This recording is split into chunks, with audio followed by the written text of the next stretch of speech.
Tinggal nama. Saat semuanya sudah terlambat. Walau konten audio berdasarkan kisah nyata, beberapa adegan, tokoh, dan kejadian telah dimodifikasi untuk menambah unsur dramatis.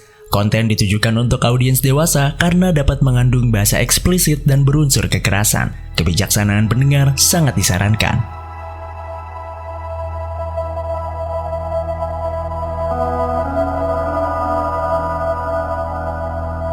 Selamat datang di podcast Tinggal Nama, podcast persembahan Motion Radio, part of KG Radio Network dengan Intisari. Sebelum mendengarkan, Intisari akan memberikan diskon sampai 50% untuk berlangganan majalah Intisari di atas 1 bulan melalui grid.store.id. Episode kali ini adalah lanjutan dari kisah firasat seekor anjing yang mengendus suatu hal yang mengejutkan.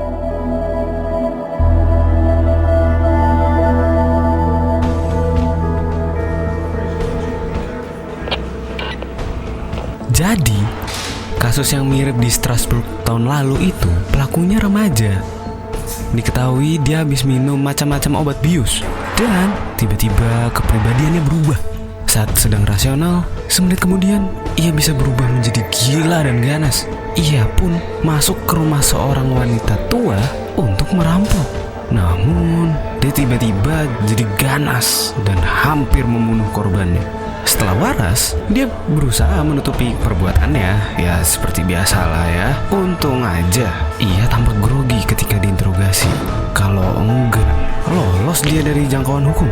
Korbannya lolos dari maut. Ya, tapi gak mampu mengenali penyerangnya. Dan tidak mungkin juga orang itu pembunuh Nyonya Grandjean dan Gatinho bersaudara. Soalnya, pasti dia masih meringkuk di penjara.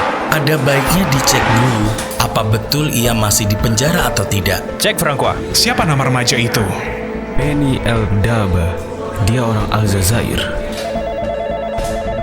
Sersan Moki segera menelpon ke penjara Strasbourg. Halo, saya Francois Moki dari pihak kepolisian.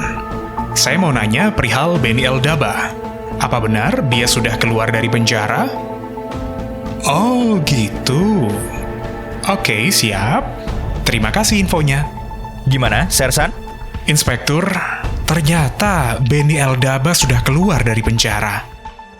Ia bisa keluar berkat jasa seorang hakim yang sangat bersimpati kepada pemuda asing yang miskin dan kecanduan obat bius itu.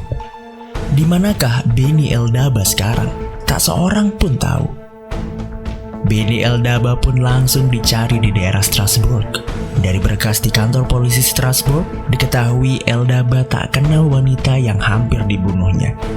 Namun, saya sudah bertemu dan bertanya dengan Benny. Dia mengaku bahwa wanita itu adalah neneknya.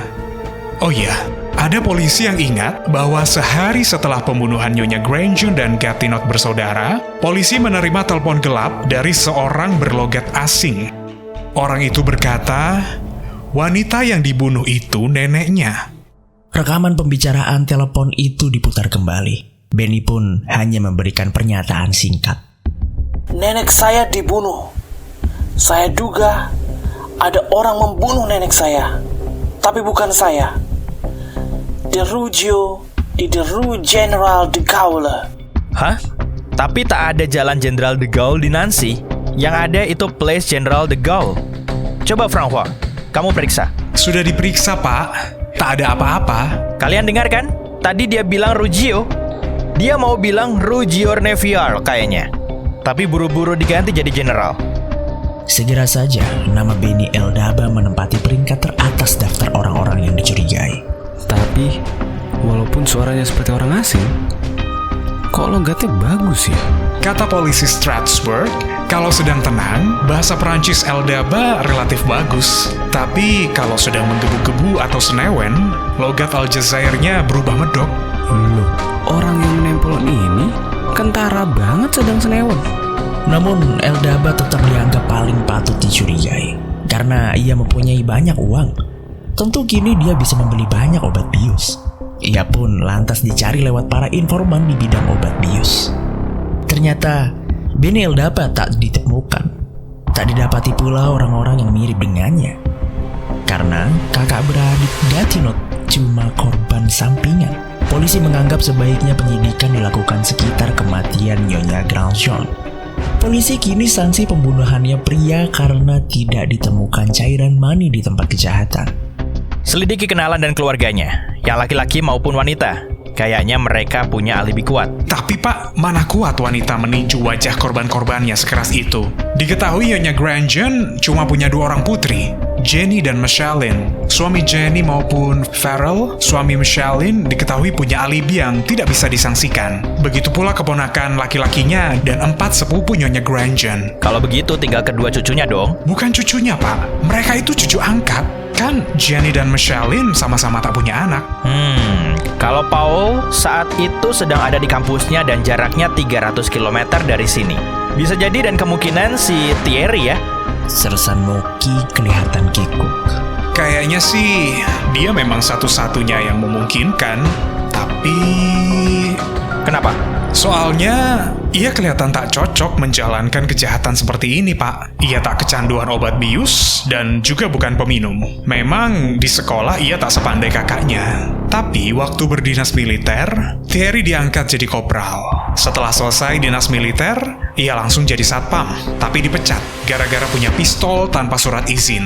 Jadinya sekarang dia sedang mencari pekerjaan dan tiap hari kerjaannya cuma main kartu di tempat minum Chas Gin. Dengan taruhan uang? Ya, berjudi. Tapi dia bukan penjudi ulung. Mana bisa dia menang melawan The Coco Girls? The Coco Girls? Itu, Pak, 4 gadis muda dan seksi yang populer gara-gara muncul di TV. Tapi di TV sih mereka tak disebut sebagai penjudi. Menarik. Coba kamu usut deh si Thierry. Sudah, Pak. Ia tak punya uang sedikit pun tanggal 1 Oktober. Tapi anehnya, tanggal 2 Oktober dia bisa membayar semua utang judinya. Kalau gitu kamu usut lagi lebih detail. Jangan lupa amati dan ikuti gerak-geriknya dengan cepat.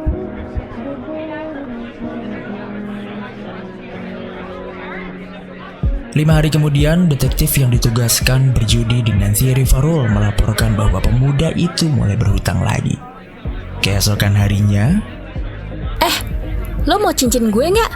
Ambil nih, buat bayar utang-utang gue kemarin. ia menawarkan sebuah cincin intan kepada peramu minuman di bar. Detektif pun dengan cermat melihat aksinya.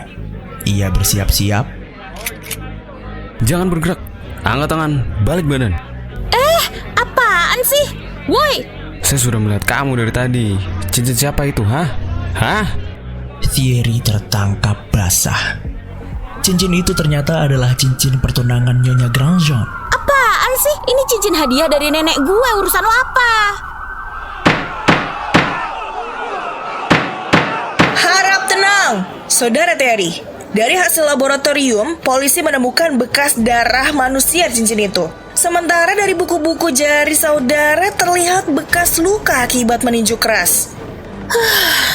Iya, gue ngaku sekarang. Gue awalnya mau minjem duit 1000 franc doang ke nenek gue buat judi. Biasanya ya dia ngasih. Kalau gue nggak ngomong itu buat judi sih. Tapi pas hari itu nenek gue malah nolak. Sialan, gue udah kepalang kesel sama dia. Gue tuh butuh duit. Terus gue tonjok aja dia sampai pingsan biar tahu rasa. Setelah kamu tonjok, kamu kemana? Pas lagi ngobrak-ngabrik lemari nenek tua itu, si Gatinot dateng karena denger ribut-ribut. Yah, karena mereka kenal gue, jadi gue gak segen-segen buat ngebunuh tiga-tiganya. Gue butuh duit buat judi. Kenapa sih lo nanya gue mulu? Sialan. Di depan hakim, Thierry bersikap sangat kasar. Ia bahkan mencoba menyerang para pejabat pengadilan, para wartawan, dan para saksi. Sikap itu pun lantas merugikannya di mata juri. Pada 24 Juli tahun 1987, pengadilan menjatuhkan hukuman penjara seumur hidup kepadanya. Namun, hingga sekarang, tidak diketahui siapa penelpon gelap yang diperkirakan orang asing itu. Benny Eldaba pun masih tak diketahui batang hidungnya. Jangan lewatkan episode Tinggal Nama selanjutnya. Saat semuanya sudah terlambat, yang tersisa hanyalah tinggal nama.